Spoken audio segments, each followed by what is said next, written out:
Hoje estamos encerrando o mês da Juventude Batista e gostaríamos de relembrar uma prática que teve o seu lugar no meio dos batistas brasileiros. O sermão segmentado, hoje chamado de sermão cantado. A primeira menção desta prática foi documentada pelo pastor e historiador batista J. Reis Pereira, em seu livro O Apóstolo da Amazônia, em que escreveu a história do missionário Eurico Nelson. Segundo escreveu Pereira, Nelson já pregava de forma segmentada desde 1893, em Belém do Pará.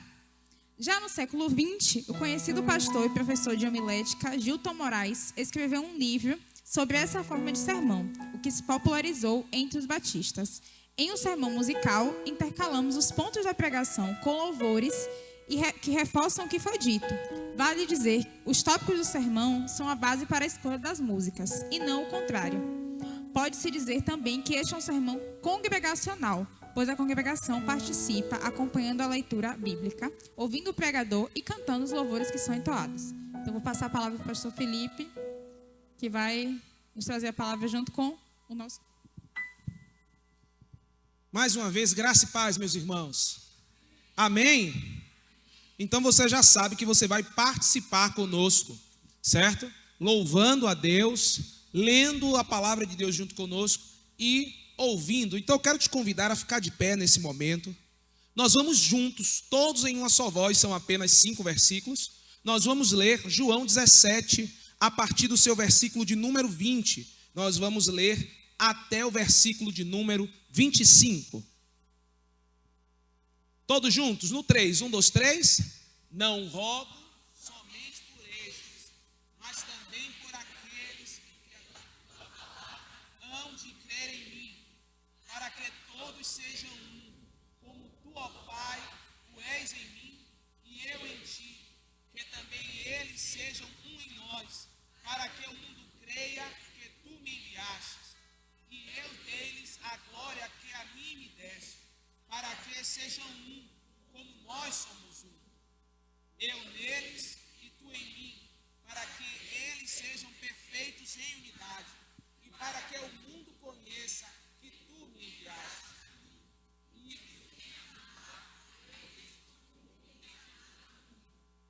Pai, aqueles que me destes, quero que onde eu estiver, também eles estejam comigo, para que vejam a minha glória que me deste, porque tu me amaste antes da fundação do mundo.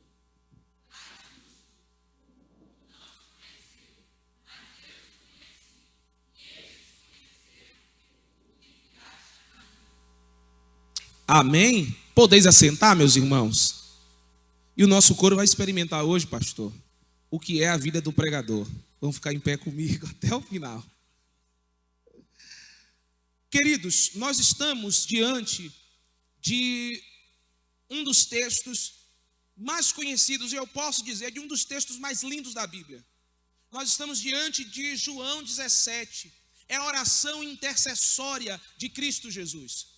John Stott, por exemplo, diz que esse é um dos textos mais ricos da palavra de Deus. Thomas Menton, um puritano britânico, ele pregou mais de 45 sermões nesse capítulo de número 17 de João.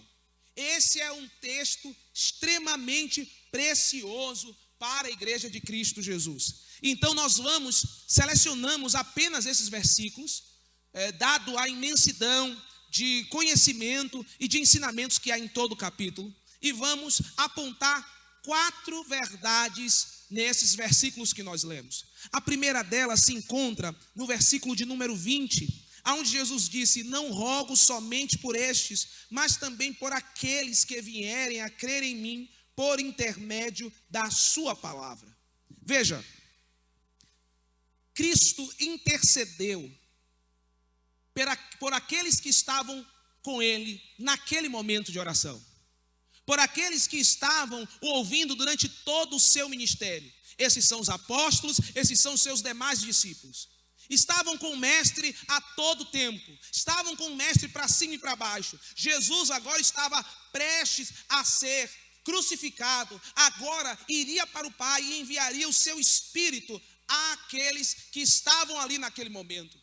Então Cristo intercede pela unidade deles, mas Cristo também intercedeu por nós. Porque ele disse: eu também oro por aqueles que irão crer em mim. Cristo intercede por mim e por você, sabendo da dificuldade da caminhada cristã e como nós precisamos de um intercessor, como nós precisamos de alguém que clame a Deus por nós, que interceda por nós e que nos ajude nessa caminhada tão difícil.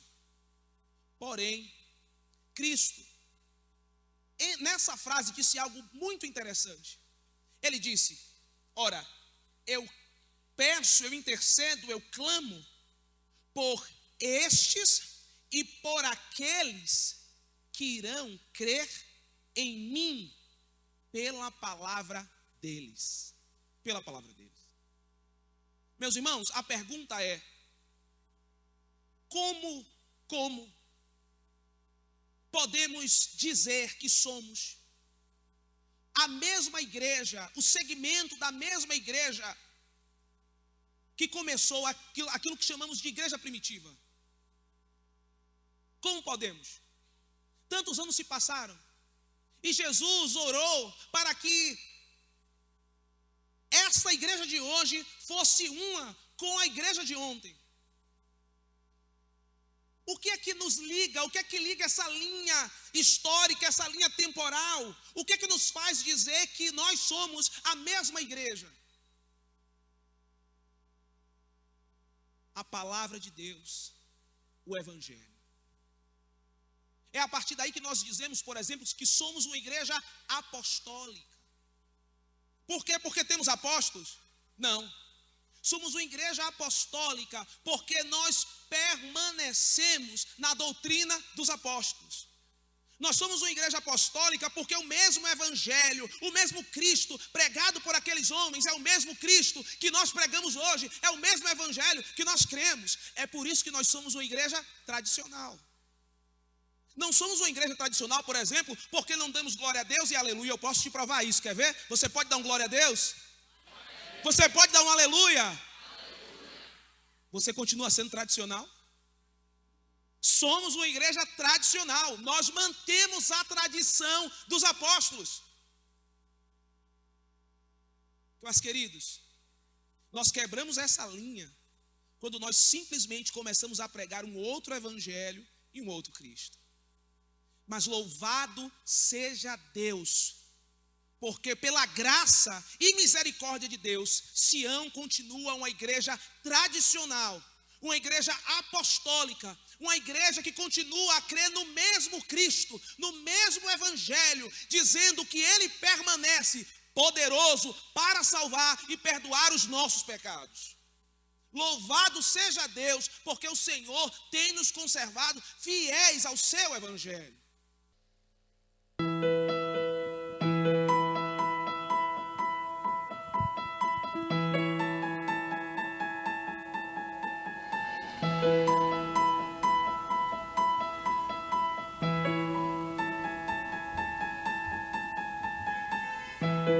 Nesses dias de desespero, incerteza e medo, em uma salvação eu creio em ti,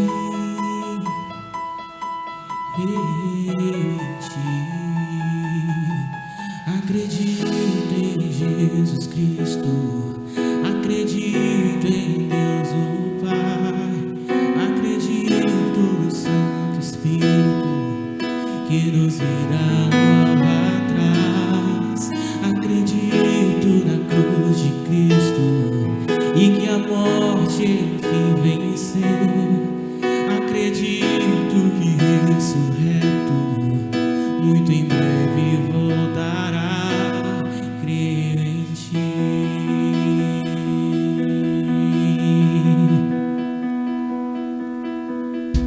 Que nossa fé não seja hinos,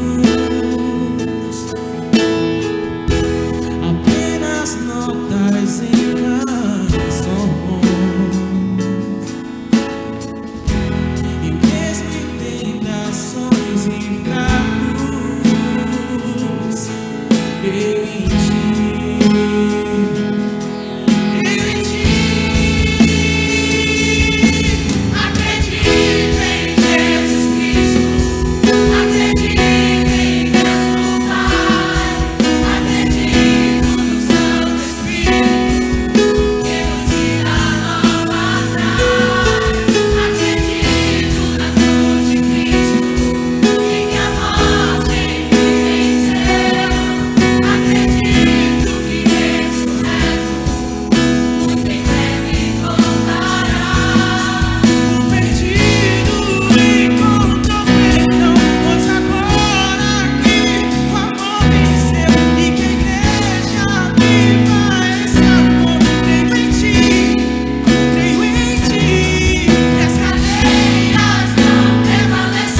Versículo de número 21, a palavra de Deus nos diz: assim como tu, ó Pai, és em mim e eu em ti, que também eles estejam em nós, para que o mundo creia que tu me enviaste.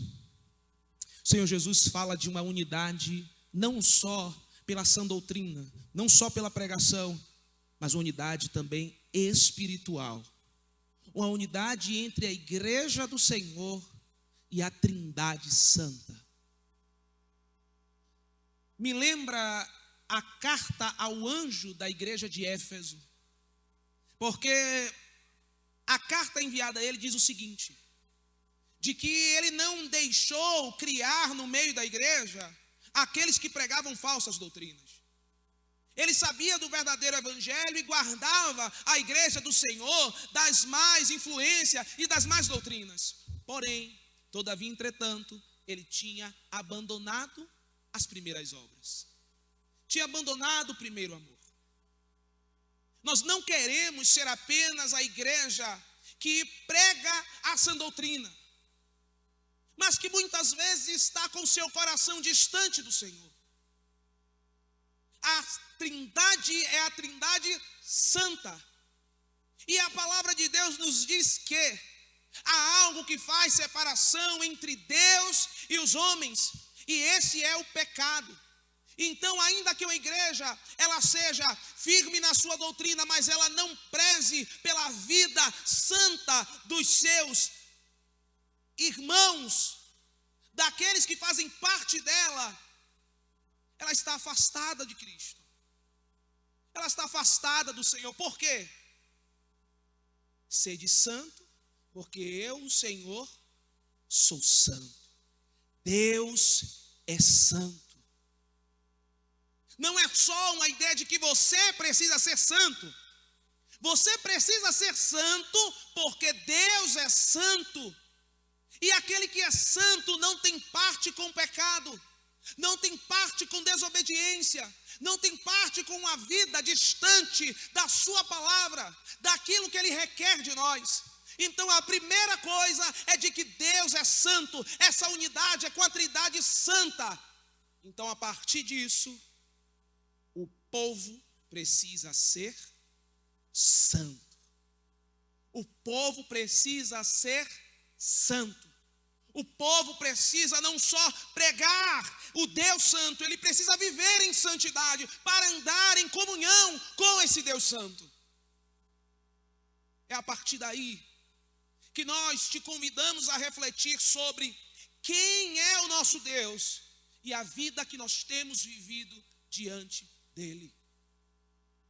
Muitas vezes nós proclamamos com a boca, o nosso Deus é santo, mas muitas vezes a nossa vida, a nossa prática não é de quem anda com Deus Santo. Meus irmãos, nós somos chamados a louvar, engrandecer e bendizer a Trindade Santa, mas nós somos chamados também a viver de forma santa.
Os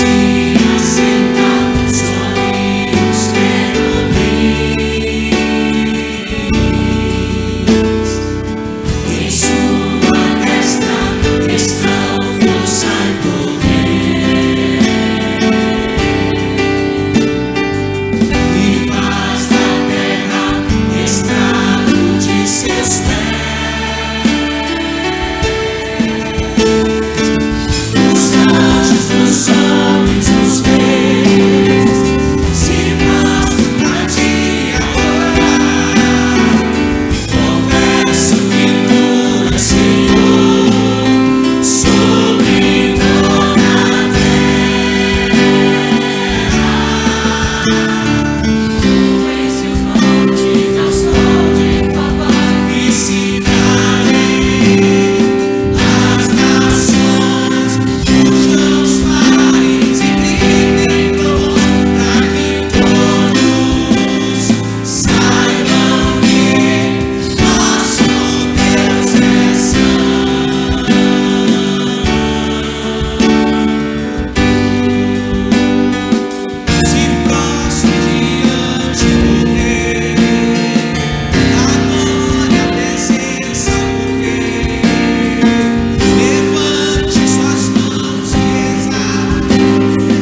Podeis assentar, meus irmãos. Nós falamos da unidade da igreja de Cristo Jesus em todos os tempos. Nós falamos da unidade espiritual, a unidade do povo santo com Deus santo.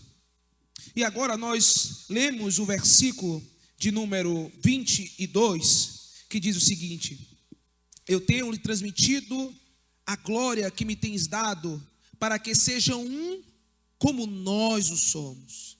Eu neles e tu em mim, a fim de que sejam aperfeiçoados na unidade, para que o mundo conheça que tu me enviastes e o amastes, como também amaste a mim.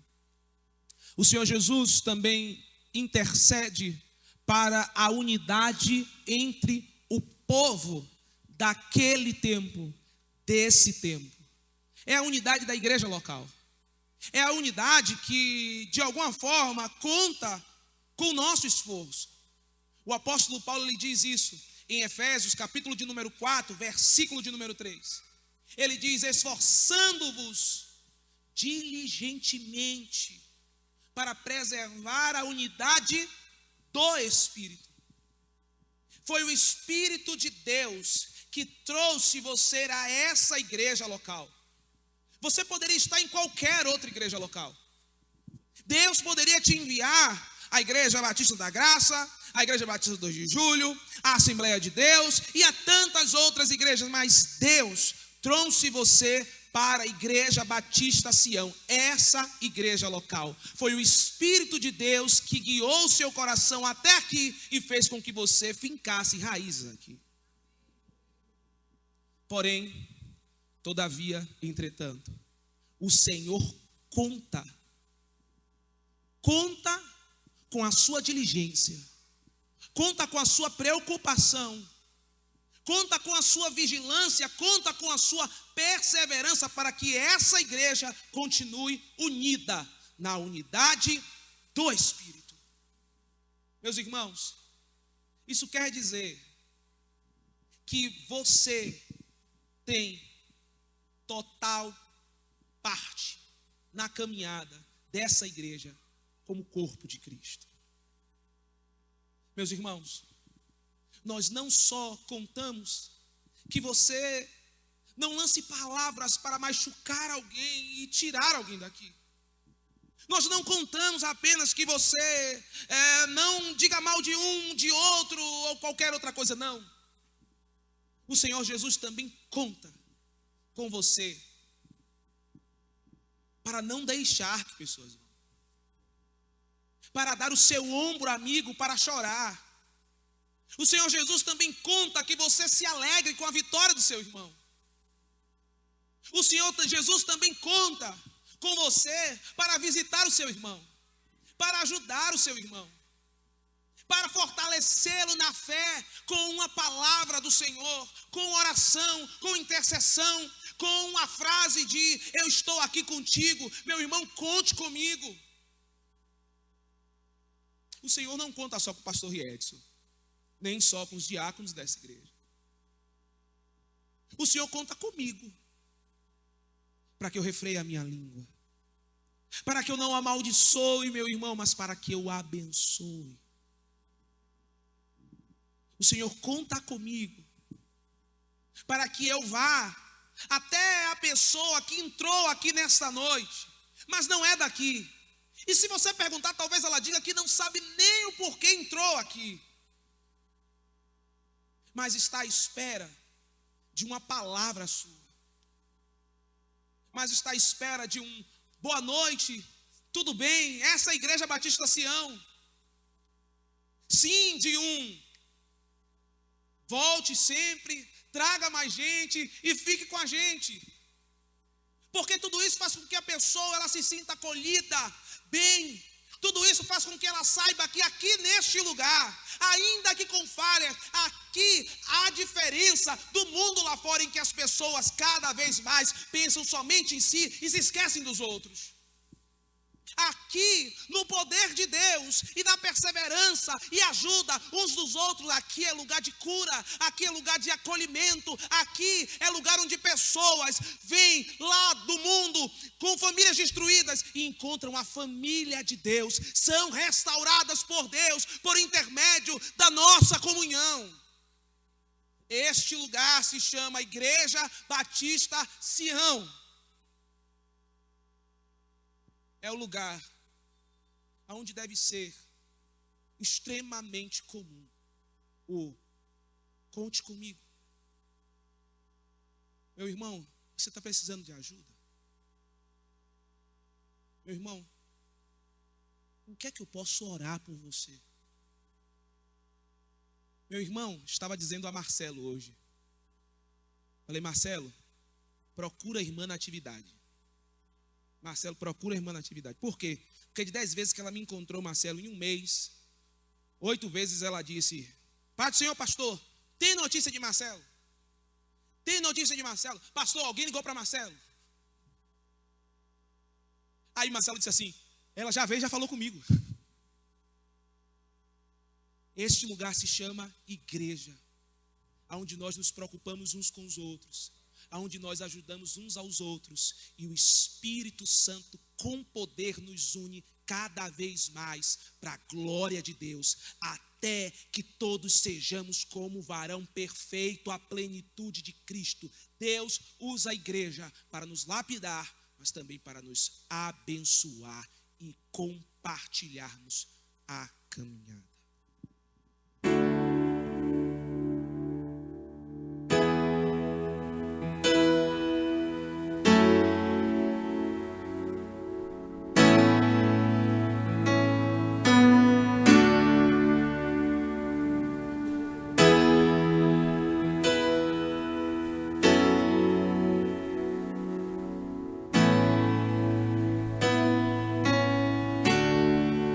Fazer desse nome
Versículo de número 24.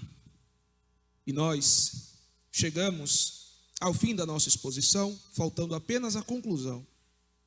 Jesus diz o seguinte: Pai, a minha vontade. Ele expressa a sua vontade. Essa não é a vontade do pastor Felipe.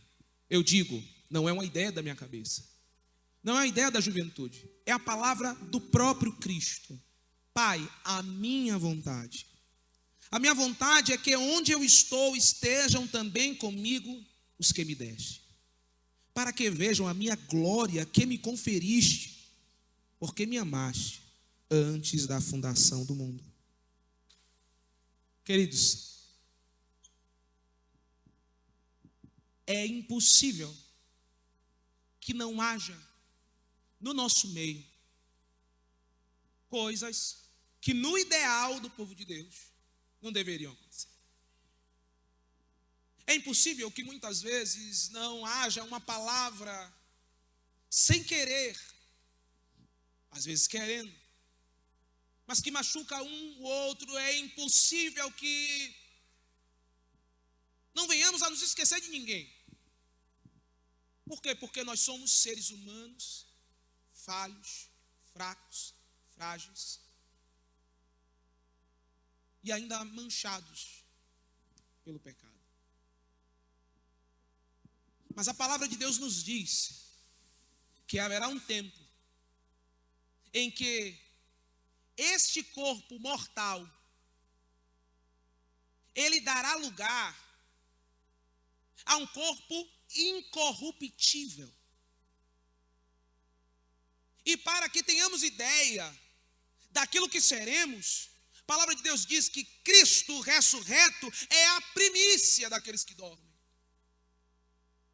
Teremos aquilo que a palavra de Deus chama de corpo glorificado, aonde o pecado não mais nos afetará, nem em grande nem em pequena escala.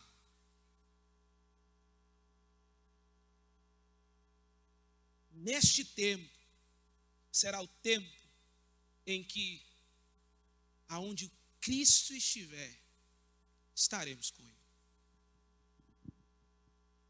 O Senhor descerá do céu, iniciará o tempo, aquilo que nós chamamos de milênio, e neste tempo, é um tempo perfeito. Neste lugar, há justiça, por quê? Porque Cristo, a própria justiça, é o rei deste lugar. É Ele quem reina, é Ele quem governa. Neste lugar está reunido o seu santo povo, que agora tem novos corpos. Nós chegamos aqui à unidade perfeita. Ela será perfeita entre nós também e Ele. Cristo estará pessoalmente conosco no seu corpo glorificado, e nós também, de igual forma, estaremos com Ele em novos corpos. Meu irmão, não haverá mais palavras para te machucar. Não haverá mais nada para te fazer chorar. Porque todas essas coisas serão passadas.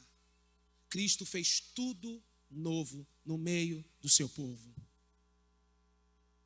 Existe um lugar de perfeição e ele não é aqui, eu sinto te informar. Mas esse lugar existe e nós esperamos a volta do nosso Senhor, porque aonde Ele estiver, lá estaremos nós com Ele, de forma perfeita. Mas há quem diga que aqui é muito de ensaio para aquilo que acontecerá lá. Então eu te convido a ficar de pé, louvar conosco, cantar essa esperança do dia em que todos nós juntamente teremos um lindo coral e diremos: Santo, Santo, Santo. Louvemos ao Senhor.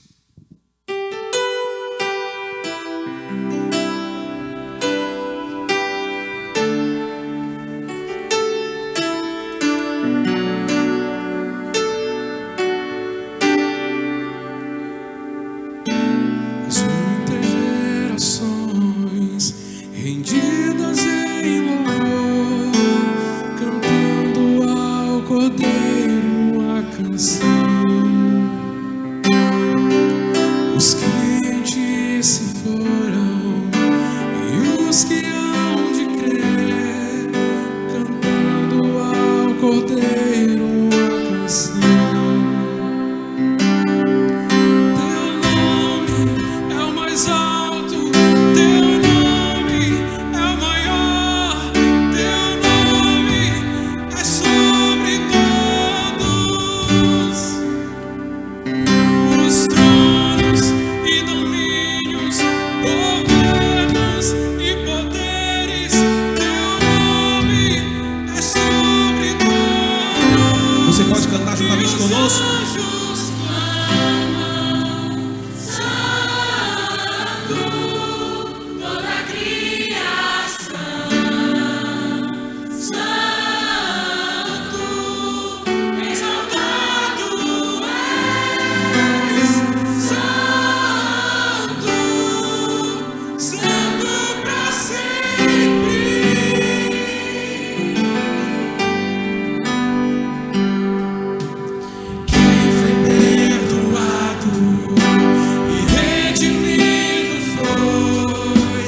Santo pra sempre.